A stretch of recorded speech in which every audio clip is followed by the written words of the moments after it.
ಸ್ಪಷ್ಟೀಕರಣ ನಿಖಿಲ್ ಕುಮಾರಸ್ವಾಮಿ ಅವರಿಗೆ ಕೊಡಬೇಕಾಗಿತ್ತು. ಗುರುಮಿಟ್ಕಲ್ ಆಯ್ಕೆ ಮಾಡಿದ್ರು ಅವರು. ನಾನು ಕೇಳ್ತಾ ಇದ್ದಾರೆ, ಅವ್ರ ಪ್ರಶ್ನೆಗೆ ಉತ್ತರ ಕೊಡಲೇಬೇಕು. ನೀನು ಗುರುಮಿಟ್ಕಲ್ ಆಯ್ಕೆ ಮಾಡಿದ್ರು. ನಾನು ಎಂತಂದ್ರೆ ಇಲ್ಲ, ಯಾದಗಿರಿ ಮತ್ತು ಶಾಪುರ ಮಾಡೋಣ. ಗುರುಮಿಟ್ಕಲ್ನಲ್ಲಿ ನಾಗನಗೌಡರು ಒಂದು ಗಟ್ಟಿ ಬೀಜ ಎಂತಂದ್ರೆ ಸಂಘಟನೆಗೆ ಬಿತ್ತಿ ಹೋಗಿದ್ದಾರೆ. ನಾವು ಕೇವಲ ಒಬ್ರು ಶಾಸಕರಾಗಿ ಎಂತಂದ್ರೆ ಕೇವಲ ನಮ್ಮ ಕ್ಷೇತ್ರಕ್ಕೆ ಸೀಮಿತ ಆಗದೆ ಸ್ವಲ್ಪ ಪಕ್ಕದ ಕ್ಷೇತ್ರಗಳಿಗೆ ಸಂಘಟನೆ ಮಾಡಬೇಕೆಂಬ ದೃಷ್ಟಿಯಲ್ಲಿ ಅಂತಂದ್ರೆ ಇವತ್ತು ಯಾದಗಿರಿಯಲ್ಲಿ ಕಾರ್ಯಕ್ರಮನ ಇಟ್ಕೊಂಡಿರ್ತಕ್ಕಂಥದ್ದಿದೆ. ಇವತ್ತು ನಾನು ಅದನ್ನು ಹೇಳ್ತಾ ಇದ್ದೆ, ಯಾಕಂತಂದ್ರೆ ನಮ್ಮ ದೊಡ್ಡಪ್ಪವರು 89ರಲ್ಲಿ ಯಾದಗಿರಿ ಮತಕ್ಷೇತ್ರದಲ್ಲಿ ನಿಂತು ಸೋತರು. ತದನಂತರ 94ರಲ್ಲಿ ಮತ್ತೆ ಯಾದಗಿರಿಗೆ ನಿಂತು ಅಲ್ಪ ಓಟ್ನಲ್ಲಿ ಸೋತರು. ಅದಾದ್ಮೇಲೆ ದೇವೇಗೌಡರು ಪ್ರಧಾನಮಂತ್ರಿ ಆದರು. ಇಲ್ಲ ಇಲ್ಲ, ನೀನ್ ಗೆದಿಬೇಕು, ನಿನ್ ಮಂತ್ರಿ ಮಾಡ್ತೀನಿ ನಾನು ಅಂತ ತಿಳ್ಕೊಂಡು MLC ನಿಲ್ಸಿದ್ರು 96ರಲ್ಲಿ. ಅಖಂಡ ಕಲಬುರಗಿ ಮತ್ತು ಯಾದಗಿರಿ ಜಾಯಿಂಟ್ ಇತ್ತು. ಆವತ್ತು ಎಂತ್ಪತ್ತಾರ ಒಂದು 130 ಓಟ್ನಾಗ ಎಂತ್ಪತ್ತಂದ್ರೆ ಸೋತರು. ಅದಾದ್ಮೇಲೆ 2008ರಲ್ಲಿ ರಿಸರ್ವೇಶನ್ ಇತ್ತು ಗುರುಮಿಟ್ಕಲ್.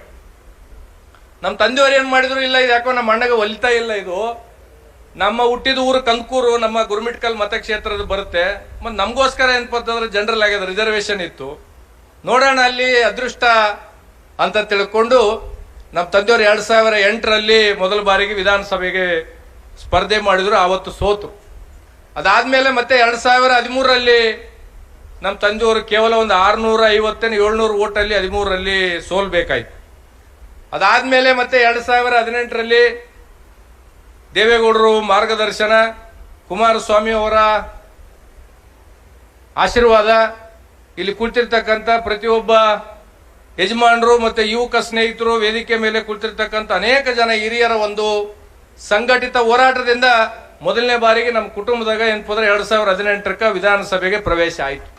ಅದಾದ್ಮೇಲೆ 23ರಲ್ಲಿ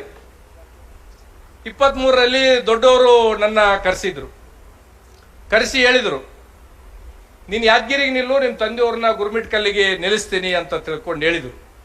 ನಾನು ಹೇಳಿದೆ, ಸರ್ ಈಗ ಚುನಾವಣೆ ಮಾಡ್ತಕ್ಕಂಥದ್ದು ವ್ಯವಸ್ಥೆ ನಿಮ್ಗೆಲ್ಲ ಗೊತ್ತಾಗಿದೆ, ಈಗ ಸರ್ಕಾರದಾಗ ನಮ್ಗೆಲ್ಲ ಚುನಾವಣೆ ಮಾಡೋಕ್ಕಾಗಲ್ಲ, ಹಾಗಾಗಿ ನಮ್ಮ ತಂದೆಯವರು ಒಪ್ಪಿಗೆ ಕೊಟ್ರೆ ಒಂದ್ಸಲ ನೋಡೋಣ ಸರ್ ಅಂತ ತಿಳ್ಕೊಂಡು ಹೇಳಿದ್ದು ಸತ್ಯ. ಆಮೇಲೆ ಏನೋಯ್ತು ಅಂದ್ರೆ ನಮ್ಮ ತಂದೆಯವ್ರನ್ನ ಕರ್ಸ್ಕೊಂಡ್ರು ಪದ್ಮನಾಭ ನಗರಕ್ಕೆ. ಕರ್ಸ್ಕೊಂಡು ಏನಪ್ಪಂತಂದ್ರೆ ನಮ್ಮ ತಂದೆಯವರು ದೇವೇಗೌಡರು ಏನ್ ಹೇಳ್ತಾರಂತ ಗೊತ್ತಾಯ್ತೇನೋ, ಮುಂಚಿತವಾಗಿ ನಮ್ಮ ತಂದೆಯವ್ರು ಏನಪ್ಪಂದ್ರೆ ದೇವೇಗೌಡರಿಗೆ ಕಾಲ್ ಬಿದ್ದು, ನಾನು ಚುನಾವಣೆ ರಾಜಕೀಯ ಬೇಡ ಸರ್, ದಯಮಾಡಿ ನಿಲ್ಲಿಸ್ತಿದ್ರೆ ಅವನ್ನ ನಿಲ್ಸ್ಕೊಳ್ರಿ, ನನ್ನಿಂದ ಆಗಂಗಿಲ್ಲ ಅಂತ ತಿಳ್ಕೊಂಡು ಮುದ್ದೆ ತಿಂದು ಏನೋ ವಾಪಸ್ ಬಂದ್ರಂತ ದೊಡ್ಡವರು ಹೇಳ್ತಿದ್ರು ನನಗೆ. ಯಾಕೆ ಇವೆಲ್ಲ ವಿಷಯಗಳನ್ನ ಹೇಳ್ಬೇಕಾಗಿದೆ ಅಂದ್ರೆ, ಸರ್ ನಾವು ನಮ್ಮ ಕುಟುಂಬ ರಾಜಕೀಯ ಯಾದಗಿರಿ ಜಿಲ್ಲೆದಾಗ ನಮ್ಮ ತಂದೆಯವರು ಗುರುಮಿಟ್ಕಲ್ನಾಗ ಹೋಗಿ ನಾವು ಅಲ್ಲಿ 2 ಸಲ ಶಾಸಕರಾದ್ವಿ. ಶಾಸಕರು ಹೆಂಗಾಗಿ ಅಂದ್ರೆ ಸಂಘಟನೆ, ಸಂಘರ್ಷ, ಹೋರಾಟಗಳು ಮಾಡ್ಕೊಂತ ಏನಪ್ಪಂತಂದ್ರೆ ನಮ್ಗ ನಮ್ಮ ತಂದೆಯವರಿಗೆ 25,000 ಲೀಡ್ಲಿಂದ 2018ರಲ್ಲಿ ಅವಕಾಶ ಮಾಡಿಕೊಟ್ರು. ಅದಾದ್ಮೇಲೆ ಮತ್ತೆ ಬೇರೆ ಬೇರೆ ತಿರುವುಗಳು. ನಾನು ಒಂದನ್ನ ಹೇಳ್ಬೇಕಾಗಿ, ನನ್ನಿಂದ 5 ವರ್ಷ ಬಹಳ ಜನ ತಿಂದ್ರು. 5 ವರ್ಷ ತಿಂದು ಏನಪ್ಪಂತಂದ್ರೆ ನಾನು ಮೋಸ ಮಾಡಿದ್ರು. ನಾಡಗೌಡ ಹೇಳ್ತಿರ್ತಾರೆ ಯಾವಾಗ್ಲು, ಹೊಸದಾಗಿದ್ದವ್ರಿಗೆ ಯಾರಿಗೆ ಅವಕಾಶ ಕೊಡಬೇಡ, ನಿನ್ ಜೊತೆ ಯಾರು ಅವ್ರಿಗೆ ಮಾತ್ರ ಏನಪ್ಪಂತಾರ ಅವಕಾಶ ಕೊಟ್ರೆ ಅವರೇ ಗಟ್ಟಿ ಬೀಜಗಳಾಗಿ ಉಳಿತಾವ ಅಂತ ತಿಳ್ಕೊಂಡು ನನಗೆ 5 ವರ್ಷ ನಮ್ಮ ತಂದೆಯವರು ಶಾಸಕರಾದ್ಮೇಲೆ ಎಲ್ಲ ವರ್ಗದವ್ರನ್ನ, ಎಲ್ಲರನ್ನ ಬೇರೆ ಪಕ್ಷದವ್ರು ಇದ್ರೂ ಸಹ ಏನಪ್ಪಂತಂದ್ರೆ ಒಂದು ಮಾನವೀಯತೆ ಆಧಾರದ ಮೇಲೆ ತಗೊಂಡದ್ದು. ಎಲ್ಲರೂ ತಿಂದ್ರು, ಉಂಡ್ರು, ವಾದ್ರು, ಬಟ್ ಕಡೆಗೆ ಉಳಿದದ್ದು ನನ್ನ ವಿಧಾನಸೌಧಕ್ಕೆ ಕಳಿಸಿದ್ದು ನಾಗನಗೌಡರು ಹಾಕಿರ್ತಕ್ಕಂಥ ಗಟ್ಟಿ ಬೀಜಗಳು ಮಾತ್ರ. ಯಾಕೆ ವಿಷಯಗಳನ್ನು ಹೇಳ್ಬೇಕಾಗಿತ್ತಂದ್ರೆ, ಈಗ ದೇವೇಗೌಡರ ಜೊತೆಗೆ ಸದಾಶಿವ ರೆಡ್ಡಿ ಅವರು ಕೆಲಸ ಮಾಡಿದ್ರು. ದೇವೇಗೌಡರ ಜೊತೆಗೆ ಅರ್ಧ ರಾಜಕೀಯ ಜೀವನ ನಾಗನಗೌಡರು ಮಾಡಿದ್ರು, ಅರ್ಧ ರಾಜಕೀಯ ಜೀವನ ಕುಮಾರಸ್ವಾಮಿ ಅವ್ರ ಜೊತೆಗೆ ಮಾಡಿದ್ರು. ಆ ಸೌಭಾಗ್ಯ ಇವತ್ತು ಕುಮಾರಸ್ವಾಮಿ ಅವ್ರ ಜೊತೆಗೆ 8 ವರ್ಷದಿಂದ ಮಾಡ್ತಾ ಇದ್ರಿ. ಇನ್ನು ಮುಂದೆ ನೀವು ಇರೋವರೆಗೂ ನಿಮ್ ಜೊತೆ ಕೆಲಸ ಮಾಡ್ಕೊತಕ್ಕಂಥ ಅವಕಾಶ ನನಗಿದೆ. ಸರ್ ಸಂಘಟನೆ ಮಾಡ್ಬೇಕಾಗಿದೆ. ಯಾಕಂತಂದ್ರೆ ನನಗೆ ಕಳಿಸಲ್ಲ ಒಂದು ಯಾವ್ದೋ ರೆಸಾರ್ಟ್ ಅಲ್ಲಿ ನಾಡಗೌಡ ಅಣ್ಣವರು ನಾವು ಎಲ್ಲರೂ ಇದ್ದೀವಿ. ಕುಮಾರಣ್ಣವ್ರು ಹೇಳ್ತಿದ್ರಿ, ನೀವೆಲ್ಲ 37 ಜನ ಶಾಸಕರಿದ್ದೀರಿ, ನೀವು ಬರೀ ಕೇವಲ ನಿಮ್ ಕ್ಷೇತ್ರಕ್ಕೆ ಸೀಮಿತ ಆಗ್ಬೇಡ್ರಿ, ನೀವು 37 ಜನ ಒಬ್ರೊಬ್ರು ಆಯ್ಕೆ ಮಾಡ್ಕೊಂಡ್ರೆ 75 ಸೀಟ್ ಏನಪ್ಪಂತಂದ್ರೆ ನನ್ನ ಕೈಯಾಗಿರ್ತಾವಂತ ತಿಳ್ಕೊಂಡು ಹೇಳಿದ್ರು. ಮತ್ ನಾವು ನಮ್ದೇ ನಾವು ಗೆದಿಬೇಕು ಎಂಬ ಒಂದು ಇದರ್ಲಿಂದ ಏನಪ್ಪಂತಂದ್ರೆ ಸ್ವಲ್ಪ ಸಂಘಟನೆ ಮಾಡಕ್ಕಾಗಿಲ್ಲ. ನಾನು ಒಂದನ್ನ ಈ ಭಾಗದಾಗಿರ್ಬೋದು, ಈ ಜಿಲ್ಲೆದಾಗಿರ್ಬೋದು ಅನೇಕ ಹಿರಿಯರ ಮಾರ್ಗದರ್ಶನ ತಗೊಂಡು ಇವತ್ತು 3ನೇ ತಲೆಮಾರು ತಾವೇನು ನಮ್ಮ ಭಾಗದಾಗ ಭಾಳ ಏನಪ್ಪ ಅಂತಂದ್ರೆ ಒಂದು ಬಿರುಸಿನ ಸಂಚಲನ ಒಂದು ಏನಪ್ಪ ಅಂದ್ರೆ ತಾವು ಮೂಡಿಸಿದ್ದೀರಿ. ತಮ್ಮ ಜೊತೆಗೆ ಹೆಗಲಿಗೆ ಹೆಗಲು ಕೊಡ್ತೀವಿ. ಎಂಥದೇ ಸಂದರ್ಭ ಬಂದರೆ ರಾಜಕೀಯವಾಗಿ ಏನಪ್ಪ ಅಂತಂದ್ರೆ ನಮ್ಮ ತಂದೆಯವ್ರಕ್ಕಿಂತ ಮೀರಿ ಕೆಲವು ಪಕ್ಷದವ್ರ ಜೊತೆಗೆ ನನ್ನ ಸಂಬಂಧ ಇದೆ. ಆದರೆ ರಾಜಕೀಯ ಅಂತ ಬಂದಾಗ, ದೇವೇಗೌಡರ ಕುಟುಂಬ ಅಂತ ಬಂದಾಗ ಭಾಜಪ ಪಾಜ ಬರ್ದೆ ಅಂತಂದ್ರೆ ಚುನಾವಣೆ ಮಾಡಿರ್ತಕ್ಕಂಥ ಕುಟುಂಬ ನಾವು. ಯಾಕಂತಂದ್ರೆ ನನಗೆ ರಾಜಕೀಯವಾಗಿ ನಮ್ಮ ಕುಟುಂಬಕ್ಕೆ ವಿರೋಧಿಗಳು ಬಹಳ ಜನ ಇದ್ದಾರೆ, ಆದ್ರೆ ವೈಯಕ್ತಿಕವಾಗಿ ಯಾರಿಲ್ಲ ಸರ್. ನಾವು ಇವತ್ತಿಗೆ ಯಾರಿಗೆ ವೈಯಕ್ತಿಕವಾಗಿ ಒಬ್ಬರಿಗೆ ಅಂತಂದ್ರೆ ನಾವು ಯಾರಿಗೆ ಕೆಟ್ಟದ್ದು ಮಾಡಿಲ್ಲ. ರಾಜಕೀಯವಾಗಿ ನಮಗೆ ಇರೋ ವಿರೋಧಿಗಳಿದ್ದಾರೆ. ಆ ರಾಜಕೀಯವಾಗಿ ವಿರೋಧಿಗಳನ್ನ ಎದುರಿಸ್ತಕ್ಕಂಥ ಶಕ್ತಿ ಸದಾಶಿವ ರೆಡ್ಡಿ ಅವ್ರು ನಾಗನಗೌಡ್ರಿಗೆ ಕೊಟ್ಟಾರೆ, ನಾಗನಗೌಡ್ರಿ ಅಂತಂದ್ರೆ ಇವ್ರಿಗೆ ಕೊಟ್ಟಾರೆ, ಇವ್ರು ನನಗೆ ಕೊಟ್ಟಿದ್ದಾರೆ. ಹಾಗಾಗಿ ಖಂಡಿತವಾಗೂ ನಾವು ಸಂಘಟನೆ ಮಾಡಬೇಕಾಗಿದೆ. ಸಂಘಟನೆ ಮಾಡ್ತಕ್ಕಂಥ ಜವಾಬ್ದಾರಿ ನಮ್ಮ ಮೇಲಿದೆ. ದಯಮಾಡಿ ನೀವ್ಯಾರು ಸ್ವಲ್ಪ ಏನಪ್ಪಂದ್ರೆ ಇಲ್ಲಿ ನಡೆದಿದೆ, ಶರಣಗೌಡರು ಗುರುಮಿಟ್ಕಲ್ ಬಿಡ್ತಾರ, ಯಾದಗಿರಿಗೆ ಹೋಗ್ತಾರ ಅಂತ ತಿಳ್ಕೊಂಡು ಯಾವುದೇ ಕಾರಣಕ್ಕೂ ನಮ್ಮ ಕುಟುಂಬದವ್ರು ಏನಪ್ಪಂತಂದ್ರೆ ನನ್ನ ಕಷ್ಟ ಕಾಲದಾಗ ಇಡೀ ನಮ್ಮ ಕುಟುಂಬ ರಕ್ತದಾಗ ಏನಪ್ಪಂತಂದ್ರೆ ನೀವು ವಿಧಾನಸೌಧ ಕಳಿಸಿರ್ತಕ್ಕಂಥ ಪುಣ್ಯಾತ್ಮರಿದ್ರಿ, ನಿಂಬಲ್ಲೇ ಇರ್ತೀನಿ, ನಿಂಬಲ್ಲೇ ಸಾಯ್ತೀನಿ, ಅದೇನು ಪ್ರಶ್ನೆನೇ ಇಲ್ಲ. ಆದ್ರೆ ನನ್ನ ಮೇಲೆ ಜವಾಬ್ದಾರಿ ಇದೆ. ನಾನು ಒಬ್ಬ ಕ್ರಿಯಾಶೀಲ ಶಾಸಕ. ಕುಮಾರಸ್ವಾಮಿ ಅವರು ಏನಪ್ಪಂತಂದ್ರೆ ಹೇಳ್ತಿರ್ತಾರೆ, ನೀನು ಬರೀ ಗುರುಮಿಟ್ಕಲಿಗೆ ಸೀಮಿತ ಆಗಿದ್ದಿ ಅಂತ ಬೈತಿರ್ತಾರೆ. ನಾನು ಸಂಘಟನೆ ಮಾಡ್ಬೇಕು. ಯಾಕಂದ್ರೆ ಈಗ ಮೈತ್ರಿದಾಗಿದ್ದೀವಿ, ನಾವು ಸಂಘಟನೆ ಮಾಡಬೇಕಾಗಿದೆ. ನಾನು ಒಂದನೇ ಹೇಳ್ಬೇಕಾಗ್ತದೆ, ಸುರ್ಪುರ್ ಮಾಜಿ ಸಚಿವರು ರಾಜುಗೌಡರು ಅವರು ನಾವು ಮೈತ್ರಿದಾಗ ಈಗ ಬಂದಿದ್ದೀವಿ. ನಮ್ಮ ತಂದೆಯವ್ರ ಬಗ್ಗೆ ಬಹಳ ಅಪಾರವಾದ ಪ್ರೀತಿ ಅಭಿಮಾನ ಇಟ್ಕೊಂಡವ್ರು. ನಮ್ಮ ತಂದೆಯವ್ರ ಶಾಸಕರ ಆಗ್ಬೇಕಂತ ತಿಳ್ಕೊಂಡು ನಮ್ಗೆಲ್ಲ ರೀತಿಯಲ್ಲಿ ಸಹಕಾರ ಕೊಟ್ಟಿದ್ದಾರೆ. ನಾನ್ ಶಾಸಕನ ಆಗ್ಬೇಕಾದ್ರೂ ಸಹ ಏನ್ಪತ್ತಾರೆ ಎಲ್ಲ ರೀತಿಯಲ್ಲಿ ಸಹಕಾರ ಕೊಟ್ಟಾರೆ. ಈಗ ನಾವು ಮೈತ್ರಿದಾಗಿದ್ದೀವಿ. ಅಲ್ಲಿ ಸುರ್ಪೂರು, ನಾನು ಗುರುಮಿಟ್ಕಲ್, ನಾವಿಬ್ರು ಕಲ್ತೆ ಅಂತಂದ್ರೆ ಯಾದಗಿರಿದಾಗ ಏನಪ್ಪಂದ್ರೆ ಈ ಸಲ ಒಂದು ಅಭ್ಯರ್ಥಿನ ಗೆಲ್ಲಿಸ್ಬೇಕು ಅಂತ ತಿಳ್ಕೊಂಡು ನಾವು ತೀರ್ಮಾನ ಮಾಡಿರ್ತಕ್ಕಂಥದ್ದಿದೆ. ಆ ಅಭ್ಯರ್ಥಿನ ನೀವು ಯಾರನ್ನಾದ್ರೂ ಮಾಡಿ, ನಾಯಕರಿದ್ದೀರಿ, ಹಿರಿಯರಿದ್ದೀರಿ. ನಿನ್ನೆ ನಾಡಗೌಡಣ್ಣವ್ರು ಹೇಳಿದ್ರು, ಸ್ವಲ್ಪ ನೀನು ಗುರುಮಿಟ್ಕಲ್ ಬಿಟ್ಟು ಬೇರೆ ಬೇರೆ ಕಡೆ ಸ್ವಲ್ಪ ತಿರುಗಾಡೋ ಅಂತ ತಿಳ್ಕೊಂಡು ನಿನ್ನೆ ನನಗ ಹೇಳಿರ್ತಕ್ಕಂಥದ್ದಿದೆ. ಯಾದಗಿರಿದಾಗ ಏನಪ್ಪ ಅಂತಂದ್ರೆ ಸರ್, ನಾನು ನಮ್ಮ ತಂದೆಯವರು ಆತ್ಮಕ ಶಾಂತಿ ಸಿಕ್ಕದಂತ ಒಬ್ರು ಮಾಜಿ ಶಾಸಕರು ಹೇಳಿದ್ರು. ಡಾಕ್ಟರ್ ವೀರಬಸವಂತ ರೆಡ್ಡಿ ಮುದ್ದಾಳ್ ಅಂತ ತಿಳ್ಕೊಂಡು 2004ರಲ್ಲಿ ಅವ್ರಿಗೆ ಪಕ್ಷದಿಂದ ಟಿಕೆಟ್ ಕೊಡ್ಲಿಲ್ಲ. 2004ರಲ್ಲಿ ಇಂಡಿಪೆಂಡೆಂಟ್ ನಿಂತರು. ನಮ್ಮ ತಂದೆಯವರು ಅವರಿಗೆ ಸಹಕಾರ ಕೊಟ್ಟರು. ಗೆಲ್ಸಿದ ಮೇಲೆ ನೆಕ್ಸ್ಟ್ ದಿನನೇ ಹೋಗಿ ಅಂತಂದ್ರೆ ನಾವು JDS-ಗೆ ಅವರಿಗೆ ಕೊಡಿಸಿದ್ರು. ಮತ್ತೆ ರಾಜುಗೌಡರು ಅವತ್ತು JDS ಸೇರಿದ್ರು. ಇದೇ ದರ್ಶನಾಪುರ ಅವರು ಏನಪ್ಪಂತಂದ್ರು ನಮ್ಮ ಪಕ್ಷದಲ್ಲಿ JDS-ಗೆ ಇದ್ದು. ಅವತ್ತು ಹೋಗಿ ಸೇರ್ಪಡೆ ಆದ್ಮೇಲೆ ಅವ್ರು ಮೊನ್ನೆ ವೀರಬಸವಂತ ರೆಡ್ಡಿ ಅವ್ರು ತೀರ್ಕೊಂಡ್ರು, ಮಾಜಿ ಶಾಸಕರು. ಅವ್ರಿಗೆ ಆರೋಗ್ಯ ಸರಿ ಇದ್ದಿದ್ದಿಲ್ಲ. MP ಚುನಾವಣೆ ಆಗಿತ್ತು. ನಾನು ಅವ್ರ ಮನೆಗೆ ಮಾತಾಡ್ಸಕ್ ಹೋಗಿದ್ದೆ ಸರ್. ಅವ್ರು ಒಂದು ಮಾತು ಹೇಳಿದ್ರು, ಆರೋಗ್ಯ ಸರಿ ಇದ್ದಿಲ್ಲ, ಕಣ್ಣಾಗ ನೀರು ಹಾಕಿದ್ರು. ಒಂದು ಮಾತು ಹೇಳಿದ್ರು, ಶರಣಗೌಡ ನೀನು ಪುಣ್ಯವಂತ ಇದ್ದಿ, ನಿಮ್ಮ ಅಪ್ಪನ ಆತ್ಮಕ್ಕೆ ಶಾಂತಿ ಸಿಕ್ಕದ ಅಂತ ಬಹಳ ಭಾವನಾತ್ಮಕವಾಗಿ ಮಾತಾಡಿದ್ರು. ಇಲ್ಲ ಹೇಳೋಣ ಏನು ವಿಷಯ ಅಂತ. ಇಡೀ ಯಾದಗಿರಿ ಜಿಲ್ಲೆದಾಗ ಎಲ್ಲರೂ ಅವ್ರವ್ರ ತಂದೆಗಳು ತೀರ್ಕೊಂಡ ಮೇಲೆ ಏನಪ್ಪಂತಂದ್ರೆ ಆ ಸ್ಥಾನಕ್ಕೆ ಬಂದಿರತಕ್ಕಂಥದ್ದಿದೆ. ಇವತ್ತು ಬಾಪುಗೌಡರು ಹೋದ್ಮೇಲೆ ಏನಪ್ಪಂತಂದ್ರೆ ಶರಣಬಸಪ್ಪ ಅವ್ರು ಬಂದರು. ವಿಶ್ವನಾಥ ರೆಡ್ಡಿ ಮುದ್ನಾಳವ್ರು ಆದ್ಮೇಲೆ ಏನಪ್ಪಂತಂದ್ರೆ ಅವ್ರ ಮಗ ಏನಪ್ಪಂದ್ರೆ ಶಾಸಕರಾದ್ರು. ವೆಂಕಟಪ್ಪ ನಾಯಕ್ ಅವರು ಹೋದ್ಮೇಲೆ ಏನಪ್ಪಂತಂದ್ರೆ ಅವ್ರ ಮಗ ಏನಪ್ಪಂದ್ರೆ ಶಾಸಕರಾದ್ರು. ಶಿವಶೇಖರಪ್ಪ ಗೌಡ ಹೋದ್ಮೇಲೆ ಏನಪ್ಪಂತಂದ್ರೆ ಅವ್ರ ಮಗ ಶಾಸಕರಾದ್ರು. ಆದ್ರೆ ನಾಗನಗೌಡರು ಜೀವಂತ ಇರುವಾಗ ಏನಪ್ಪಂತಂದ್ರೆ ಮಗನ ಶಾಸಕರನ್ನ ಮಾಡಿರ್ತಕ್ಕಂಥ ಪುಣ್ಯಾತ್ಮರು ಏನಿದ್ರಲ್ಲ, ವೀರಬಸವಂತ ರೆಡ್ಡಿ ಅವ್ರು ಹೇಳ್ತಿದ್ರು, ನಿಮ್ ತಂದೆ ಏನಪ್ಪಂತಂದ್ರೆ ಬಹಳ ಆತ್ಮಕ ಶಾಂತಿ ಆದ, ನಿಮ್ ತಂದೆ ಏನಪ್ಪಂತಂದ್ರೆ ಸುಖಿ ಸಾವು ಏನಪ್ಪಂತಂದ್ರೆ ಆಗಿದ್ದಾದ. ಆದ್ರೆ ನಮ್ ದೊಡ್ಡಪ್ಪಂದು ಸುಖಿ ಸಾವು ಆಗಿಲ್ಲ, ಅವ್ರ ಆತ್ಮಕ ಶಾಂತಿ ಸಿಕ್ಕಿಲ್ಲ. ಅದೊಂದು ಕಾರಣಕ್ಕ ಈ ಸಲ 2028ರಲ್ಲಿ ಸದಾಶಿವ ರೆಡ್ಡಿ ಅವರಿಗೆ ಈ ಮೈತ್ರಿ ಅಭ್ಯರ್ಥಿ ನೀವು ಯಾರಿಗಾದ್ರೂ ಟಿಕೆಟ್ ಕೊಡಿ, ಯಾದಗಿರಿನ ಏನಪ್ಪಂತಂದ್ರೆ ಗೆಲ್ಸ್ತಕ್ಕಂಥ ಜವಾಬ್ದಾರಿ ಏನಪ್ಪಂತಂದ್ರೆ ನಾನು ತಗೋಬೇಕಾಗಿದೆ. ಆ ಗೆಲುವು ಏನಪ್ಪಂತಂದ್ರೆ ಸದಾಶಿವ ರೆಡ್ಡಿಗೆ ಸಮರ್ಪಣೆ ಮಾಡ್ಬೇಕಂತ ತಿಳ್ಕೊಂಡು ನನ್ನ ವೈಯಕ್ತಿಕವಾಗಿ ವಿಚಾರ ಇದೆ. ಹಾಗಾಗಿ ಆ ನಿಟ್ಟಿನಲ್ಲಿ ನಾವು ಸಂಘಟನೆ ಮಾಡಬೇಕಾಗಿದೆ. ಆ ಸಂಘಟನೆ ಜವಾಬ್ದಾರಿಯನ್ನ ನಾವೆಲ್ಲರೂ ತಗೋಬೇಕು. ನನಗೆಲ್ಲರೂ ನೀವು ಕೊಟ್ಟಿರಿ, ಹೆಗಲು ಕೊಟ್ಟಿರಿ, ಒಳ್ಳೇದಕ್ಕೂ ಬಂದಿರಿ, ಕೆಟ್ಟದಕ್ಕೂ ಬಂದಿರಿ. ನಮ್ಮಪ್ಪ ಅತ್ತಾಗೂ ಹತ್ತಿರಿ, ನಮ್ಮಪ್ಪ ಕಣ್ಣೀರಿಟ್ಟಾಗೂ ನೀವೆಲ್ಲ ಕಣ್ಣೀರಿಟ್ಟಿರಿ. ನಾನು ಒಂದನ್ನ ಮತ್ತೆ ಹೇಳ್ತಕ್ಕಂಥದ್ದು, ಯಾವುದೇ ಕಾರಣಕ್ಕೂ ನಮ್ಮ ಕುಟುಂಬದವರು ಗುರುಮಿಟ್ಕಲ್ಲನ್ನ ನಿಮ್ಮನ್ನ ಬಿಡ್ತಕ್ಕಂಥ ಪ್ರಶ್ನೆನೇ ಇಲ್ಲ. ಅದು ಏನೇ ಬರಲಿ, ಅಂತದೇ ಬರಲಿ. ಇನ್ನು ಮುಂದೆ ಸಂಘಟನೆದಾಗ ಅಭ್ಯರ್ಥಿಗಳನ್ನ ಆಯ್ಕೆ ಮಾಡೋದಾಗ್ಲಿ, ಅದು ನೋಡೋಣ. ನಮ್ಮ ಹೈಕಮಾಂಡು ಯಾವ್ಯಾವ ರೀತಿ ಬಿಜೆಪಿದವ್ರ ಜೊತೆ ಮೈತ್ರಿ ಅಭ್ಯರ್ಥಿಯಾಗಿ ಏನ್ ಮಾಡ್ಬೇಕು ಅದನ್ನೆಲ್ಲ ಮಾಡ್ತಾರ ಸರ್. ನಾನು ಒಂದಂತೂ ಹೇಳ್ತೀನಿ, ಇವತ್ತಿನ ಡೇಟು ಮತ್ತು ದಿನಾಂಕ ನೀವತ್ತು ಬರ್ದಿಟ್ಕೊಂಡ್ಬಿಡ್ರಿ. 2028ಕ್ಕೆ ಈ ಜಿಲ್ಲೆಯಲ್ಲಿ 4 ಕ್ಷೇತ್ರದಲ್ಲಿ 3 ಕ್ಷೇತ್ರ ಮೈತ್ರಿ ಅಭ್ಯರ್ಥಿಗಳು ಬರ್ತಕ್ಕಂಥದ್ದು ಯಾವುದೇ ಸಂದೇಹ ಇಲ್ಲ ಅಂತ ತಿಳ್ಕೊಂಡು ಹೇಳ್ಬೇಕಾಗ್ತದೆ. ನಾನು ಒಂದನ್ನ ಶಾಪುರ್, ಇವತ್ತು ಶಾಪುರಕ್ಕೆ ನೀವು ಹೊರಟಿದ್ದೀರಿ, ಅಲ್ಲಿ ಹೋದ್ಮೇಲೆ ನಿಮ್ಗೂ ಗೊತ್ತಾಗುತ್ತೆ, ಅಣ್ಣವ್ರಿಗೆ ಗೊತ್ತಾಗುತ್ತೆ. ಅಲ್ಲಿ ಅಭ್ಯರ್ಥಿನ ಯಾರನ್ನ ಆಯ್ಕೆ ಮಾಡ್ತೀರಿ ಅಂಬೋದ್ರ ಮೇಲೆ ನಮ್ಮ ಮೈತ್ರಿ ಅಭ್ಯರ್ಥಿ ಅಂತಂದ್ರೆ ಗೆಲ್ತದ ಸೋಲ್ತದ ಅಂತ ಅದನ್ನ ಸ್ವಲ್ಪ ಇವತ್ತು ನೀವು ಸ್ಟಡಿ ಮಾಡಿದ್ರೆ ಗೊತ್ತಾಗುತ್ತೆ. ಹಾಗಾಗಿ ಸರ್, ಈ ಜಿಲ್ಲೆದಾಗ 2011-12 10ರಾಗ ಏನಪ್ಪ ಯಡಿಯೂರಪ್ಪ ಅವರು ಮುಖ್ಯಮಂತ್ರಿ ಇದ್ದಾಗ ಈ ಜಿಲ್ಲೆನ ಘೋಷಣೆ ಮಾಡಿದ ಮೇಲೆ ಕಲಬುರಗಿಲಿಂದ 4 ಶಾಪುರ, ಸುರ್ಪುರ್, ಯಾದಗಿರಿ, ಗುರುಮಿಟ್ಕಲ್ ಬದಲಾವಣೆ ಆಯ್ತು. ಅದಾದ್ಮೇಲೆ ಇವತ್ತು ನಾಡಗೌಡನವರು ಹೇಳ್ತಿದ್ರು ಗ್ರಾಮ ವಾಸ್ತವ್ಯ. ಸರ್, ನಮ್ಮ ಗುರುಮಿಟ್ಕಲ್ ಮತಕ್ಷೇತ್ರದಾಗ ಸ್ವತಂತ್ರ ಬಂದ ಮೇಲೆ ನಾಗನಗೌಡರು ಮೊದಲನೇ ಶಾಸಕರು ಸ್ಥಳೀಯರಾಗಿ ಆಯ್ಕೆ ಆದ್ರು. ಅಲ್ಲಿ ಶಾಸಕರಾದವರು, ಮಂತ್ರಿ ಆದವರು ಸಹ ಒಂದು ದಿನ ಐಬಿದಾಗ ಮಕ್ಕಂಡಿಲ್ಲ ಸರ್. ಕೇವಲ ನನ್ನ ಒಂದು ಮನವಿಗೆ ಅಂತಂದ್ರೆ ಕುಮಾರಸ್ವಾಮಿ ಅವರು ಚಂಡ್ರಿಕಿಗೆ ಬಂದು ಗ್ರಾಮ ವಾಸ್ತವ್ಯ ಮಾಡಿ ಜನತಾ ದರ್ಶನ ಮಾಡಿದ್ರು. ಇದು ಜನತಾದಳಕ ಕುಮಾರಸ್ವಾಮಿ ಅವರು ಮತ್ತೆ ದೇವೇಗೌಡರಿಗೆ JDS ಪಕ್ಷಕ್ಕೆ ಯಾದಗಿರಿ ಜಿಲ್ಲೆಯ ಬಗ್ಗೆ, ನಮ್ಮ ಉತ್ತರ ಕರ್ನಾಟಕದ, ಕಲ್ಯಾಣ ಕರ್ನಾಟಕದ ಬಗ್ಗೆ ಅವತ್ತೆಂತಂದ್ರೆ ಕಾಳಜಿ.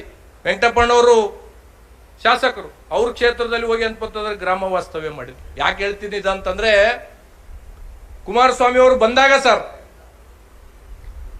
ಈ ಮೆಡಿಕಲ್ ಪರಿಹಾರ, ಮುಖ್ಯಮಂತ್ರಿ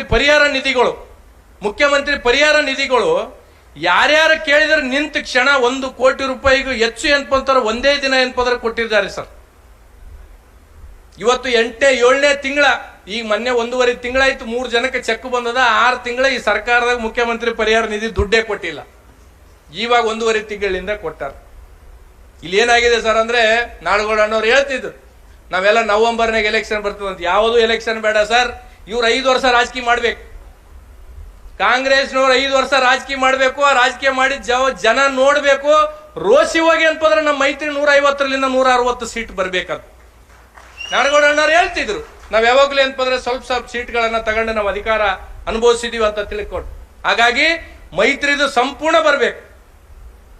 ಮೈತ್ರಿ ಅಭ್ಯರ್ಥಿಗಳು ಸಂಪೂರ್ಣವಾಗಿ 150ಕ್ಕೂ ಹೆಚ್ಚು ಸೀಟ್ಗಳು ಬಂದ್ರೆ ದೇಶಕ್ಕೆ ಪ್ರಧಾನಮಂತ್ರಿ ನರೇಂದ್ರ ಮೋದಿ ಇರಬೇಕು, ರಾಜ್ಯಕ್ಕೆ ಕುಮಾರಸ್ವಾಮಿ ಇರ್ಬೇಕಂತ ಶರಣಗೌಡ ಅಲ್ಲ ಸರ್. ಈ ರಾಜ್ಯದ ಪ್ರತಿಯೊಬ್ಬ ಜನರದು ಏನಪ್ಪ ಅಂತಂದ್ರೆ ಬೈಕೆ ಇದು. ಆ ನಿಟ್ಟಿನಾಗ ನಾವೆಲ್ಲರೂ ಕೆಲಸ ಮಾಡ್ಬೇಕಾಗ್ತದ. ಇಲ್ಲಿ ಬಹುತೇಕ ಜನ ಕೂತೀರಿ, ನೀವಿನ್ನೂ ಮೆಂಬರ್ಶಿಪ್ ಆಗಿರೇ ಇಲ್ಲ ಗೊತ್ತಿಲ್ಲ. ಮಿಸ್ ಕಾಲ್ ಅಭಿಯಾನ ಮಾಡ್ಬೇಕು. 9964002028 ಅಂತ ಇಟ್ಟಾರ ನಿಖಿಲ್ ಕುಮಾರಸ್ವಾಮಿ ಅವ್ರು ಲಾಸ್ಟಿಗೆ. 2028 ನಮ್ಮದು ಎಂತಂದ್ರೆ ಪಕ್ಷದ ಮತ್ತೆ ಆ ಗತವೈಭವನ್ನ ಉತ್ತರ ಕರ್ನಾಟಕದಾಗ, ಕಲ್ಯಾಣ ಕರ್ನಾಟಕದಾಗ ತರಬೇಕೆಂಬ ನಿಟ್ಟಿನಲ್ಲಿ ತಾವೇನು ಸಂಘಟನೆ ಮಾಡ್ಕಂತ ಈಗ ಹೊಟ್ಟಿದ್ದೀರಿ ಸರ್. ಖಂಡಿತವಾಗೂ ನಮ್ಗ ಶಾಸಕರು ಆದ್ಮೇಲೆ ಅಂತಂದ್ರೆ ನಮ್ಮ ತಂದೆಯವರು ಇರುವಾಗ ಸ್ವಲ್ಪ ಬೆಂಗಳೂರು ಮೀಟಿಂಗು ಆಫೀಸಲ್ಲಿ ಅವರೆಲ್ಲ ಮೇಂಟೈನ್ ಮಾಡ್ತಿದ್ರು. ನಾನು ಕೇವಲ ಇವ್ರನ್ನ ಮೇಂಟೈನ್ ಮಾಡ್ತಿದ್ದೆ. ಇವಾಗ ಏನಾಗ್ಬಿಟ್ಟಿದೆ ಅಂತಂದ್ರೆ, ಶಾಸಕನಾದ್ಮೇಲೆ ಬೆಂಗಳೂರು ಮೀಟಿಂಗು, ಕಮಿಟಿ ಮೀಟಿಂಗು, ಅಲ್ಲಿ ಆಫೀಸಲ್ಲೂ ತಿರ್ಗೋದು, ಮತ್ತೆ ಇವ್ರ ಜೊತೆ ಅಂತಂದ್ರೆ ಮಾಡೋದು, ಮತ್ತೆ ಎಲ್ಲ ಕಾರ್ಯಕ್ರಮಗಳನ್ನ ಆಯೋಜನೆ ಮಾಡೋ ಜೊತೆಯಲ್ಲಿ ಸ್ವಲ್ಪ ಸಂಘಟನೆಗೆ ಹೆಚ್ಚು ಒತ್ತು ಕೊಡಕ್ಕಾಗಿಲ್ಲ. ಖಂಡಿತವಾಗಿಯೂ ತಿಂಗಳದಾಗ ಏನಪ್ಪಂತಂದ್ರೆ 1 ದಿನ 2 ದಿನ ಪಕ್ಷದ ಸಂಘಟನೆಗಾಗಿ ತಾವು ಮೀಸಲಿಡ್ಬೇಕು. ತಾವತ್ತು ಯಾವಾಗಲೂ ನಮ್ಗಾಗಿ ಮೀಸಲು ಇದ್ದೀರಿ. ಇನ್ನು ಸ್ವಲ್ಪ ಸಂಘಟನೆಗೆ ಏನಪ್ಪಂತಂದ್ರೆ ಹೆಚ್ಚು ಮೀಸಲು ಕೊಡ್ಬೇಕು. ಯಾಕಂತಂದ್ರೆ ನಾನು ಹೇಳಿದೆ, ಪಕ್ಷ ಕಾರ್ಯಕರ್ತರನ್ನ ಯಾವ ರೀತಿ ನೋಡ್ತಾರ ದೇವೇಗೌಡರು ಅಂತ ಒಂದು ಉದಾಹರಣೆ ಕೊಡ್ತೀನಿ. ಒಂದು ಇನ್ಸಿಡೆಂಟ್ ಆಗಿತ್ತು ಸರ್, ಬಿಜೆಪಿ ಸರ್ಕಾರ ಬಂದಾಗ ಒಂದು ಇನ್ಸಿಡೆಂಟ್ ಆಗಿತ್ತು. ಈಗ ನಾವು ಮೈತ್ರಿದಾಗ ಇದ್ದೀವಿ, ಆದ್ರೂ ಏನಪ್ಪಂತಂದ್ರೆ ನಮ್ಮ ಪಕ್ಷದ ಉದ್ದೇಶಗಳನ್ನ ಈಗಿನ ಜನರೇಷನ್ ಗೊತ್ತಾಗ್ಬೇಕು. ಒಬ್ಬ ನಮ್ಮ ಕೋಲಿ ಸಮಾಜದ ಮಾರ್ತಾಂಡ್ ಮಾನೇಗರ ಅಂತ ಇವತ್ತು ನಿಮ್ಗೆ ಎರಗೋಳದ ವೆಲ್ಕಮ್ ಮಾಡಿದ ಅವನೇ ಇರ್ಬೇಕಲ್ಲಿ. ಅವನ ಮೇಲೆ ಅಲೆ ಆಗಿತ್ತು ಪೊಲೀಸ್ ಸ್ಟೇಷನ್. ಅಲೆ ಆದ್ರೆ ಏನಪ್ಪಂದ್ರೆ ನಾನು ಉಪವಾಸ ಕೂತೆ, ಈ ಯಾದಗಿರಿ ನಗರ ಪೊಲೀಸ್ ಠಾಣೆ ಮುಂದೆ ನಾನು ಉಪವಾಸ ಕೂತೆ. ನಾನು ಉಪವಾಸ ಕುಂತು ದೇವೇಗೌಡರಿಗೆ ಗೊತ್ತಾಯ್ತು. ಕೂತು ಮಾಜಿ ಪ್ರಧಾನಿ ದೇವೇಗೌಡರು ನಾನು ಕುಂತಲ್ಲಿ ಅನ್ಪತ್ತಂದ್ರೆ ಬಂದು ನನಗೆ ಅನ್ಪಂದ್ರೆ ಎಳ್ನೀರು ಕುಡಿಸಿ ಆ ಆಫೀಸರ್ ನೆನ್ಪಂದ್ರೆ ಸಸ್ಪೆಂಡ್ ಮಾಡಿಸಿದ್ರು. ಇದು ದೇವೇಗೌಡರು ಪಕ್ಷ ಮತ್ತು ಕಾರ್ಯಕರ್ತರಿಗಾಗಿ ಯಾವ ರೀತಿ ಬೇಕಾದ್ರೂ ಮಾಡ್ತಕ್ಕಂಥದ್ದು ಅನೇಕ ಉದಾಹರಣೆಗಳಿದೆ. ಹಾಗಾಗಿ ಬಹಳ ಸಮಯ ತಗಂಗಿಲ್ಲ. ತಾವೆಲ್ಲರೂ ನಿಖಿಲ್ ಕುಮಾರಸ್ವಾಮಿ ಅವರು ಒಂದು ಹೊಸ ತಲೆಮಾರಿಗೆ ಅನ್ಪತ್ತಂದ್ರೆ ಬಂದಿದ್ದಾರೆ, ನಮ್ಮ ನಾಯಕರಾಗಿ ಅನ್ಪತ್ತಂದ್ರೆ ಹೊರಹೊಮ್ಮಿದ್ದಾರೆ. ಸರ್, ನಿಮ್ಮ ಕುಟುಂಬದವರು ಸುಮಾರು 40 ವರ್ಷದಿಂದ ಯಾದಗಿರಿಗೆ ಬಂದಿದ್ದಾರೆ, ಗುರುಮಿಟ್ಕಲ್ಲಿಗೆ ಬಂದಿದ್ದಾರೆ. ಈ ಕ್ಲೋಸ್ ಡೋರ್ ಯಾವತ್ತೂ ಮಾಡಿಲ್ಲ ನಾವು. ಮೊದಲನೇ ಸಲ ಯಾವಾಗ ಬಂದ್ರು 20-25 ಸಾವಿರ ಜನಸಂಖ್ಯೆ ಸೇರ್ತಕ್ಕಂಥ ಕಾರ್ಯಕ್ರಮನೇ ಮಾಡಿದ್ದು. ಇವತ್ತು ಯಾಕೆ ಸಂಕ್ಷಿಪ್ತವಾಗಿ ಇಲ್ಲಿ ಮಾಡಿದ್ದು ಅಂತಂದ್ರೆ, ಇನ್ನು ಕೆಲವೇ ದಿನದಾಗ ತಾವೇನ್ಪತ್ತಂದ್ರೆ ರಾಜ್ಯ ಘಟಕದ ಅಧ್ಯಕ್ಷರಾಗಬೇಕು.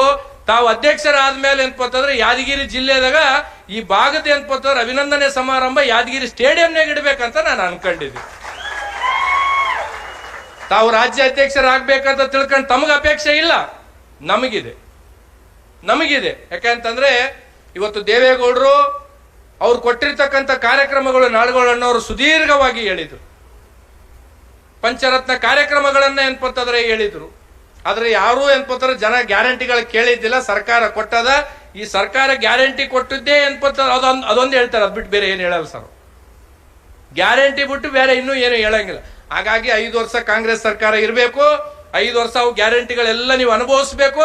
ಅದು ಅನುಭವಿಸಿದ ಮೇಲೆ ಏನಪ್ಪ 150 160 ಸೀಟು ಮೈತ್ರಿದ ಅಭ್ಯರ್ಥಿಗಳಿಗೆ ಗೆಲ್ಲಬೇಕು. ಇದು ನಮ್ಮ ಕನಸು. ಆ ನಿಟ್ಟಿನಾಗ ನಾವೆಲ್ಲರೂ ಮಾಡಬೇಕು. ತಮ್ಗೆಲ್ಲರಲ್ಲಿ ನಾನು ಮನವಿ ಮಾಡ್ತಕ್ಕಂಥದ್ದು ಇಷ್ಟೇ. ಇವತ್ತು ಸಂಘಟನೆ ರೂಪದಾಗ ನಾವು ಮೆಂಬರ್ಶಿಪ್ ನಾಗನಗೌಡರು ಇರುವಾಗ 37,000 ಮೆಂಬರ್ಶಿಪ್ ಮಾಡಿದ್ವಿ ನಾವು. ಕಳೆದ ವರ್ಷ ಚುನಾವಣೆಗೆ ಮುಂಚೆ 37,000 ಮೆಂಬರ್ಶಿಪ್ ಮಾಡಿದ್ವಿ, ಕನಿಷ್ಠವಾಗಿ 1,00,000. ಹಾಗಾಗಿ ಯಾದಗಿರಿ ಜಿಲ್ಲೆಯಲ್ಲಿಂದ ನಾವು ಕನಿಷ್ಠ 1.5 ಲಕ್ಷ ಅಂತ ತಿಳ್ಕೊಂಡು ನಾವು ಅನ್ಕೊಂಡಿರ್ತಕ್ಕಂಥದ್ದಿದೆ. ಆ ನಿಟ್ಟಿನಾಗ ಗುರ್ಮಿಟ್ಕಲ್ಲಿಂದ ಹೆಚ್ಚು ಸಂಘಟನೆನ ಮಾಡಬೇಕು, ಮೆಂಬರ್ಶಿಪ್ನ ಮಾಡಬೇಕು, ಮಿಸ್ ಕಾಲ್ಗಳನ್ನು ಮಾಡಬೇಕು, ಮತ್ತೆ ಅಂತಂದ್ರೆ ಆಕ್ಟಿವ್ ಮೆಂಬರ್ಗಳನ್ನ ಮಾಡಬೇಕು. ಅದೆಲ್ಲದ್ರದ್ದು ಒಂದು ಮೀಟಿಂಗ್ ನಮ್ಮ ಜಿಲ್ಲಾಧ್ಯಕ್ಷರಿರ್ಬೋದು, ಬ್ಲಾಕ್ ಅಧ್ಯಕ್ಷರಿರ್ಬೋದು, ವಲಯ ಅಧ್ಯಕ್ಷರು, ಅಲ್ಲಿರ್ತಕ್ಕಂಥ ಸ್ಥಳೀಯ ಮುಖಂಡರು ಎಲ್ಲರೂ ಇಲ್ಲಿಂದ ಯಾರ್ಯಾರು ಬಂದಿರಿಗೆ ಎಲ್ಲರೂ ಹೊರಗೆ ಹೋಗ್ಕಲ್ಕ ನೀವೆಲ್ಲರೂ ಏನಪ್ಪ ಮಿಸ್ ಕಾಲ್ ಕೊಟ್ಟು ಮೆಂಬರ್ಶಿಪ್ ಆಗ್ಬೇಕು. ನಾನು ನೋಡ್ತೀನಿ ಹೊರಗೆ ಬಂದ್ಮೇಲೆ ನಿಮ್ಮ ಮೊಬೈಲ್ ಚೆಕ್ ಮಾಡ್ತೀನಿ ಎಲ್ಲರೂ. ಹಾಗಾಗಿ ಬಹುತೇಕ ತಾವೆಲ್ಲರೂ ಬಂದಿರಿ. ತಮ್ಮ ಆಶೀರ್ವಾದ, ತಮ್ಮ ಮಾರ್ಗದರ್ಶನ ಸದಾ ನಮ್ಮ ಪಕ್ಷದ ಮೇಲೆ, ನಮ್ಮ ಕುಟುಂಬದ ಮೇಲೆ ಇರಬೇಕಾದ್ರೆ ನಾನು ಯಾವತ್ತೂ ಹೇಳ್ತಕ್ಕಂಥದ್ದು ಒಂದೇ, ನನ್ನ ಬೆಳೆಸಿರ್ತಕ್ಕಂಥ ಜನ, ನನ್ನ ಎತ್ತ ತಂದೆ ತಾಯಿ, ನನಗೆ ಆಶೀರ್ವಾದ ಮಾಡಿರ್ತಕ್ಕಂಥ ದೇವೇಗೌಡರು ಕುಟುಂಬ ಮತ್ತು ಪಕ್ಷ ಯಾವುದೇ ಕಾರಣಕ್ಕೂ ನಾನು ಬಹಳ ಸಲ ಹೇಳ್ತಿರ್ತೀನಿ, ಹಸುವಾಗ್ಯದಂತ ತಿಳ್ಕೊಂಡು ರಾಜಕೀಯದಾಗ ಹಸು ತಿಂತಕ್ಕಂಥ ವ್ಯಕ್ತಿ ನಾನಲ್ಲ. ಯಾವುದೇ ಕಾರಣಕ್ಕೂ ನನ್ನ ಪಕ್ಷ, ನನ್ನ ಎತ್ತ ತಂದೆ ತಾಯಿ, ನಾನು ಬೆಳೆಸಿರ್ತಕ್ಕಂಥ ಪುಣ್ಯಾತ್ಮರು ನೀವು ತಲೆ ತಗ್ಸ್ತಕ್ಕಂಥ ಕೆಲಸ ನಾನು ರಾಜಕೀಯ ಜೀವನದಾಗ ಯಾವತ್ತೂ ಮಾಡಿಲ್ಲ, ಮಾಡಂಗಿಲ್ಲ. ಅದೊಂದು ತಮ್ಗ ಬಹಳ ಘಂಟಾಘೋಷವಾಗಿ ಹೇಳ್ತಕ್ಕಂಥದ್ದಿದೆ ಸರ್. ಒಂದನ್ನ ಕಾರ್ಯಕರ್ತರು ಯಾವುದೇ ಫಲಾಪೇಕ್ಷೆ ಇಲ್ಲ, 4 ತೆಲಿಗೂ ಏನ್ಪತ್ತಂದ್ರೆ ನಮ್ಮ ಜೊತೆ ಕೆಲಸ ಮಾಡಿದ್ದಾರೆ, ನಾವೇನು ಮಾಡೋಕ್ಕಾಗಿಲ್ಲ. ಹಾಗಾಗಿ ನಾನು ಒಂದನ್ನ ಮನವಿ ಮಾಡ್ತೇನೆ, ನಾನು ಒಂದಿಟ್ಟು MLA ಆಗಿ ಒಂದು ಸಣ್ಣ ಪುಟ್ಟಿದ ಏನನ್ನ ಕೆಲಸ ಕೊಟ್ರೆ ಅದೊಂದು ದೊಡ್ಡದೇನು ಆಗಂಗಿಲ್ಲ. ಸ್ವಲ್ಪ ಬಹಳ ವರ್ಷದಿಂದ ಕೆಲಸ ಮಾಡಿರ್ತಕ್ಕಂಥವ್ರಿಗೆ ಈ ಸಲ ನಮ್ಮ ಅಧಿಕಾರ ಬರುತ್ತೆ, ನಮ್ಮ ಪಕ್ಷ ಏನ್ಪವ್ರ ಅಧಿಕಾರಕ್ಕೆ ಬರುತ್ತೆ. ಬಂದಾಗ ನಾವೇನೋ ಸುಮ್ಮನೆ ಜೋಕ್ ಮಾಡ್ತಾ ಇದೀವಿ, ನಮಗ್ ಮಂತ್ರಿ ಮಾಡ್ರಿ, ನಿಮಗ್ ಮಂತ್ರಿ ಮಾಡ್ರಿ ಅಂತ. ನಾನು ಆ ದೇವ್ರ ಮೇಲೆ ಪ್ರಮಾಣ ಮಾಡಿ ಹೇಳ್ತೀನಿ, ನನಗೆ ಯಾವುದು ಫಲಾಪೇಕ್ಷೆ ನಾನು ಪಕ್ಷದಿಂದ ಕೇಳಿ ಪಡೆದಿರ್ತಕ್ಕಂಥ ಕುಟುಂಬದವ ನಾನಲ್ಲ. ನಮ್ಮ ದೊಡ್ಡಪ್ಪ ನಾವು MLC ಕೇಳಿಲ್ಲ, ನಮ್ಮ ಅಪ್ಪಗೆ ನಾನು ಮಂತ್ರಿ ಕೇಳಿಲ್ಲ, ನನಗೂ ಏನ್ ಕೇಳಂಗಿಲ್ಲ. ಪಕ್ಷ ಏನಾದ್ರೂ ಬಂದ್ರೆ ನಮ್ಮ ನಂಬ್ಕೊಂಡಿರ್ತ ಕಾರ್ಯಕರ್ತರಿಗೆ ಮಾತ್ರ ಏನಾದ್ರೂ ಈ ಸಲ ಮಾಡ್ಲೇಬೇಕು ಅಂತ ತಮ್ಮಲ್ಲಿ ನಾನು ಕೈ ಮುಗಿದು ಮನವಿ ಮಾಡ್ತೀನಿ. ಯಾಕಂತಂದ್ರೆ ಅಟ್ಲೀಸ್ಟ್ ಅವ್ರಿಗೆ ಗೌರವವನ್ನ ಸೂಚಿಸ್ತಕ್ಕಂಥ ಕೆಲಸ ನಾವು ಮಾಡ್ಬೇಕಾಗ್ತದೆ. ನಮ್ಮ ತಂದಿನ MLA ಮಾಡ್ಯಾರ, ನನ್ನ MLAನ ಮಾಡ್ಯಾರ, ಅವ್ರಿಗೆ ನಾನು ಏನು ಮಾಡಕ್ ಆಗ್ಲಿಲ್ಲ. ಹಾಗಾಗಿ ಸ್ವಲ್ಪ ಅವರಿಗೆ ಸಿಕ್ಕಿರ್ತಕ್ಕಂಥ ಅವಕಾಶದಾಗೇನೋ ಈಗ ಒಂದು ಮುನ್ಸಿಪಾಲ್ಟಿನ ನಾವೇ ಮಾಡ್ಕೊಂಡಿದ್ವಿ, PLD ಬ್ಯಾಂಕು ನಾವೇ ಮಾಡ್ಕೊಂಡಿದ್ದೀವಿ, TFCMS ನಾವೇ ಮಾಡ್ಕೊಂಡಿದ್ವಿ, ಈ ಕೃಷಿಕ ಸಮಾಜದ್ದು ಏನ್ಪತ್ತಂದ್ರೆ ನಾವೇ ಮಾಡ್ಕೊಂಡಿದ್ವಿ, ಈ ತಾಲೂಕ್ ಪಂಚಾಯತಿ 2 ಏನ್ಪತ್ತಂದ್ರೆ ನಾವೇ ಮಾಡ್ಕೊಂಡಿದ್ವಿ. ಎಲ್ಲಾ ಜಾತಿ ವರ್ಗದವರಿಗೆ ಅವಕಾಶ ಕೊಟ್ಟಿದ್ದೀವಿ. ಇದಕ್ಕೂ ಮೀರಿ ಏನ್ಪತ್ತಂದ್ರೆ ಅವರ ಆಸೆ ಆಕಾಂಕ್ಷಿಗಳನ್ನ ಸ್ವಲ್ಪ ನಾವು ತೀರ್ಸ್ಲಕ್ ಆಗಿಲ್ಲ ಎಂಬ ಒಂದು ಕೊರಗು ಏನ್ಪತ್ತಂದ್ರೆ ನನ್ನ ಹತ್ರ ಇದೆ. ಹಾಗಾಗಿ ಆ ನಿಟ್ಟಿನಾಗ ಸ್ವಲ್ಪ ಏನ್ಪಂದ್ರೆ ಮುಂದೆ ಅವಕಾಶಗಳು ಬಂದಾಗ ನನ್ಕಿನ ಹೆಚ್ಚು ಅವ್ರ ಮೇಲೆ ಏನ್ಪತ್ತಂದ್ರೆ ತಮ್ಮ ಆಶೀರ್ವಾದ ಇರಬೇಕು ಅಂತ ತಿಳ್ಕೊಂಡು ಹೇಳ್ತಾ ನಾನು ಎಲ್ಲರಲ್ಲಿ ಮನವಿ ಮಾಡ್ತಕ್ಕಂಥದ್ದು ಇಷ್ಟೇ. ತಾವೆಲ್ಲ ಇವತ್ತು ಏನ್ಪತ್ತಂದ್ರೆ ಬಂದಿರ್ತಕ್ಕಂಥರಿದ್ರಿ. ಬಹುತೇಕ ಜನ ಇನ್ನು ಕಾರ್ಯಕರ್ತರು ಇನ್ನು ರಾತ್ರಿ ಯಾರ್ಯಾರು ಫೋನ್ ಮಾಡಿ ಬೈತಾರೋ ಗೊತ್ತಿಲ್ಲ, ನಮ್ಗೆ ಹೇಳಿಲ್ಲ ನಿಮ್ಗೆ ಹೇಳಿಲ್ಲ ಅಂತ ತಿಳ್ಕೊಂಡು ಯಾರ್ಯಾರು ಬೈತಾರೆ ಗೊತ್ತಿಲ್ಲ. ಇರ್ಲಿ, ಯಾರು ಬೈದ್ರು ರಾತ್ರಿ ಬೈಸ್ಕೊಂತೀನಿ. ಹಾಗಾಗಿ ಇವತ್ತೆಲ್ಲರೂ ಬಂದಿರಿ, ತಮ್ಗೆಲ್ಲರಿಗೆ ನಾನು ಕೈ ಮುಗಿದು ಮನವಿ ಮಾಡೋದಿಷ್ಟೇ. ನಾನು ನಿನ್ನೆ ಜೇವರ್ಗಿದಾಗ ಹೇಳಿದ್ದು, ಪಕ್ಷ ಇದ್ರೆ ಮಾತ್ರ ನಾವು ವೇದಿಕೆ ಮೇಲೆ ಕೂತವ್ರು, ಪಕ್ಷ ಇದ್ರೆ ಮಾತ್ರ ಈ ಶರಣಗೌಡ ಇರ್ತಾನೆ, ನೀವಿದ್ರೆ ಮಾತ್ರ ನಮಗೆ ಏನ್ಪರ ವೇದಿಕೆ ಮೇಲೆ ಕುರ್ಚಿಗಳು ಇರ್ತವೆ, ನೀವಿಲ್ದೇ ಇದ್ರೆ ನಾವೆಲ್ಲರೂ ನಸ್ವರ ಅಂತ ತಿಳ್ಕೊಂಡು ಬಹಳ MLAಯಿಂದ ಏನ್ಪತ್ತಂದ್ರೆ ಹೇಳ್ಬೇಕಾಗುತ್ತೆ.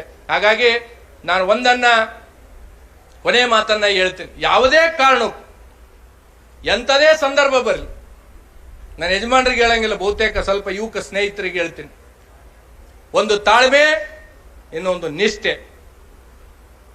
ಬರೇ ಬರ್ತದ, ಸ್ವಲ್ಪ ಲೇಟ್ ಆಗಿ ಬಂದ್ರು ಲೇಟೆಸ್ಟ್ ಆಗಿ ಬರ್ತದ, ತಾಳ್ಮೆ ಇರ್ಬೇಕಂತ ತಿಳ್ಕೊಂಡು ನಾನು ಯುವಕ ಸ್ನೇಹಿತರಲ್ಲಿ ಎಲ್ಲರಲ್ಲಿ ಮನವಿ ಮಾಡ್ತೀನಿ. ಯಾಕಂತಂದ್ರೆ ನಾಡಗೌಡಣ್ಣವ್ರು ನಮಗೆಲ್ಲ ಹೇಳ್ತಿರ್ತಾರೆ, ನೀವಿನ್ನ ಹುಡುಗಾಟಿಗಿದ್ದೀರಿ, ನಿಮ್ಗಿನ್ನೂ ತಾಳ್ಮೆ ಶಕ್ತಿ ಇಲ್ಲ, ಸ್ವಲ್ಪ ತಾಳ್ಮೆ ಇಟ್ಕಂತ ತಿಳ್ಕೊಂಡು ನಮಗೆ ಅವಾಗ ಫೋನ್ ಮಾಡಿ ಬೈತಿರ್ತಾರ, ಒಂದಿಷ್ಟು ಮಾರ್ಗದರ್ಶನ ಮಾಡ್ತಿರ್ತಾರ.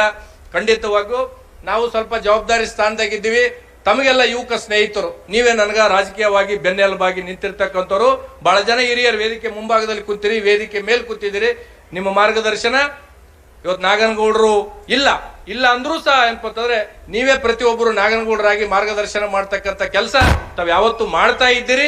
ಅದೇ ರೀತಿ ಮಾಡ್ತಾ ಇರಬೇಕು ಅಂತ ತಿಳ್ಕೊಂಡು ಹೇಳ್ತಾ ನಾನು ಮತ್ತೊಮ್ಮೆ ಹೇಳೋದು, ನಾವು 50 ಲಕ್ಷ ಮೆಂಬರ್ಶಿಪ್ ಅನ್ನ ಟಾರ್ಗೆಟ್ ಅನ್ನ ನಿಖಿಲ್ ಕುಮಾರಸ್ವಾಮಿ ಅವರು ಹಾಕೊಂಡಿದ್ದಾರೆ.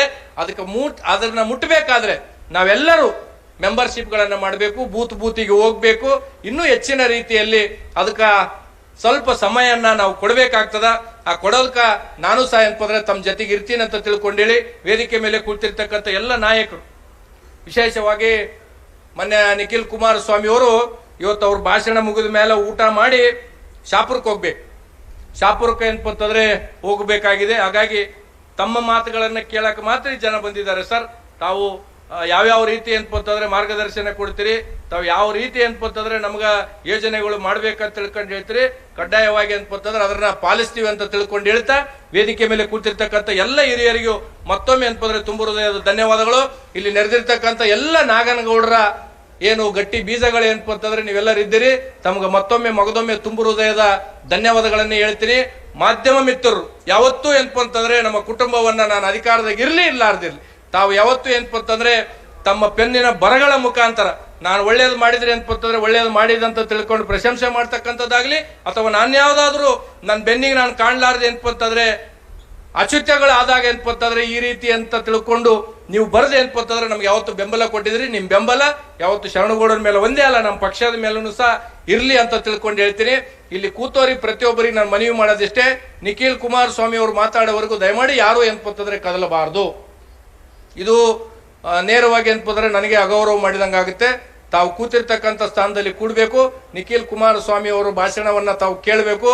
ಮುಗಿದ ಮೇಲೆ ಹಿಂದ್ಗಡೆ ಏನಪ್ಪಂತಂದ್ರೆ ತಮ್ಗೆಲ್ಲ ಊಟದ ವ್ಯವಸ್ಥೆ ಮಾಡಿದೆ, ಆರಾಮ್ ಶಾಂತ ರೀತಿಯಿಂದ ತಾವು ಏನಪ್ಪಂದ್ರೆ ಮಾಧ್ಯಮದವ್ರು ಎಲ್ಲರೂ ಊಟ ಮಾಡ್ಕೊಂಡು ಹೋಗ್ಬೇಕಂತ ತಿಳ್ಕೊಂಡು ಹೇಳಿ ಈ ಕಾರ್ಯಕ್ರಮನ ಯಶಸ್ವಿಗೊಳಿಸಿ ನಿಖಿಲ್ ಕುಮಾರಸ್ವಾಮಿ ಅವರು ಬಂದಾಗ ಏನಪ್ಪಂದ್ರೆ ಬಹಳ ಪ್ರೀತಿ ಪೂರ್ವಕವಾಗಿ ನನ್ನ ಸಹೋದರಿಯರು ತಾವೆಲ್ಲರೂ ಏನಪ್ಪಂತಂದ್ರೆ